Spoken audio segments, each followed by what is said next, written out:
खलीफा जिंदा शामदार भांजे गौसे आजम हजरत सैयदना जमालुद्दीन जाने मन जन्नती रहमतुल्लाह अलैह जब हिंदुस्तान तशरीफ लाए तो आपका मुकाबला राजस्थान की पहाड़ियों पर योगियों से हुआ।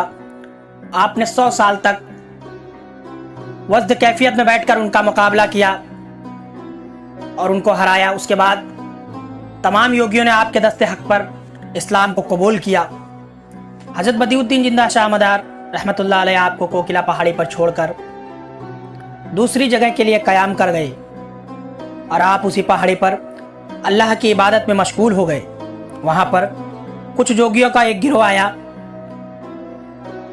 उसने जमालुद्दीन जाने मन जन्नती रहमतुल्लाह अलैह को इबादत करते देखा तो हैरान होकर देखने लगे और कहने लगे, ये कौन आ गया है और किस तरह और किस ईश्वर की इबादत और प्रार्थना कर रहा है।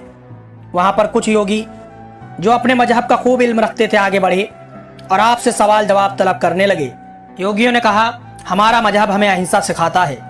तो आपने फरमाया, हमारे मजहब का नाम ही इस्लाम है। इस्लाम का माना यही है सलामती।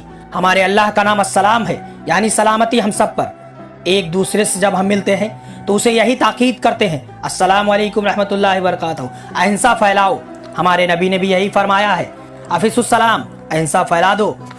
आपके पास कोई ऐसी मिसाल है तो लाओ। आप अहिंसा पर यकीन रखते हो। हम अपनी नमाजों में उसे बार बार पलटते रहते हैं। जब भी एक दूसरे से मिलते हैं यही कहते हैं कि सलामती हो तुम पर। योगी आपकी इस बात को सुनकर चुप हो गए। इसके बाद योगी बोले, हमारे मजहब में दया है।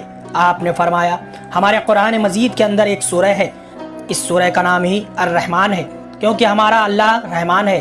तुम दया बोलोगे, लेकिन हमारे हर काम में बिस्मिल्लाहिर्रहमानिर्रहीम हमारे हर काम में शामिल है। हमारा हर काम दया के लिए होता है और हमें इसे पढ़े बगैर हम किसी काम की शुरुआत नहीं करते हैं। ऐसी कोई मिसाल आपके पास हो तो लाओ। योगी आपकी इस बात को सुनकर चुप हो गए। आपके मुनाजरे के चर्चे दूर दूर तक होने लगे। बड़े बड़े जोगी आपसे इल्मी मुकाबला करने के लिए आए और वो जिस बात को रखते आप बड़ी ही दिलकशी के साथ उसका जवाब देते। तमाम योगी और उनके चेले हैरान और परेशान थे कि हम जिस बात का तज़किरा करते हैं इनके मजहब में वो तो हमसे बेहतर है। बड़े बड़े योगी उनके साथ 100-200 चेले आप तने तनहा उनके सवालों का जवाब दे रहे हैं। योगी जब उन्होंने देख लिया कि कोई मजहबी बरतरी तो नहीं हो पाएगी, जिन उसूलों पर हमें नाज है वो सारी तो बदअज़्ज़ा बेहतर इनके मजहब में मौजूद हैं।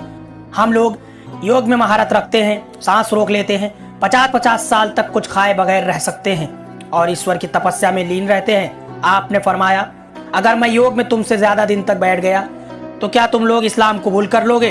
उन्होंने कहा, हाँ। तो जाने मन जन्नती रहमतुल्लाह अलैह ने फरमाया, ठीक है, लेकिन मेरे मुर्शिद को आ जाने दो, मैं उनकी इजाजत के बगैर ये नहीं करूंगा। सैयद जिंदा शामदार आए, आपने सारा वाकया बयान फरमाया। जिंदा शामदार ने कहा, ठीक है, जगह और वक्त मुकर्रर कर दो, हम तुम्हारी तरबियत करेंगे और सब योगियों तुम्हारे बराबर पर बैठेंगे। जो ज्यादा दिन बैठेगा और उसे जीत हासिल होगी उसे उसका धर्म कबूल करना होगा। सैयद जिंदा शामदार ने आपको पहाड़ी पर बैठाया और आपके चारों तरफ एक दायरा खींच दिया जिससे भी कोई जादू टोना, जिंद परिंद या जानवर आपको परेशान न कर सके और नुकसान न पहुंचा सके। और जिंदा शामदार ने हजरत जमालुद्दीन जाने पर जन्नती पर एक नजर ऐसी डाली कि आप इस तरह की कैफियत में चले गए, जज्ब में चले गए।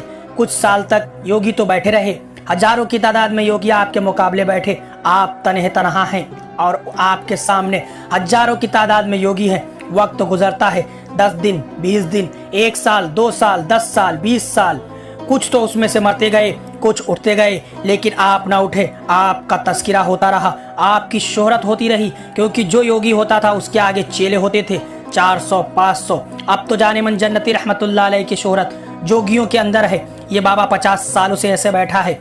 ये बात उन जोगियों के शागिर्दों में जारी रही, चेलों में जारी रही। हमारे जोगियों ने इस शख्स से मुनाजरा किया था जो अभी तक जारी है। आपको इस जगह पर बैठे 100 साल गुजर गए और आपके सरे अनवर से खून तारी हो गया।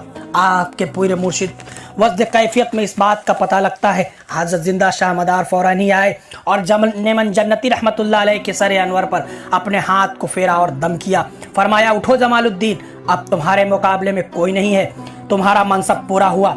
आपके इस वाक़ये के बाद हजारों योगियों ने आपके दस्ते हक पर اسلام قبول کیا، اس میں سے جو بچے تھے اور ان کے جو چیلے تھے ان سبوں نے اسلام کو قبول کر لیا، آپ کے دست حق پر اسلام قبول کیا ہے۔ آپ کے آستان مبارک کے اندر آپ کی قبروں کے ساتھ جو قبریں بنی ہیں وہ ان جوگیوں کی ہی قبریں ہیں جنہوں نے آپ کے دست حق پر اسلام کو قبول کیا تھا۔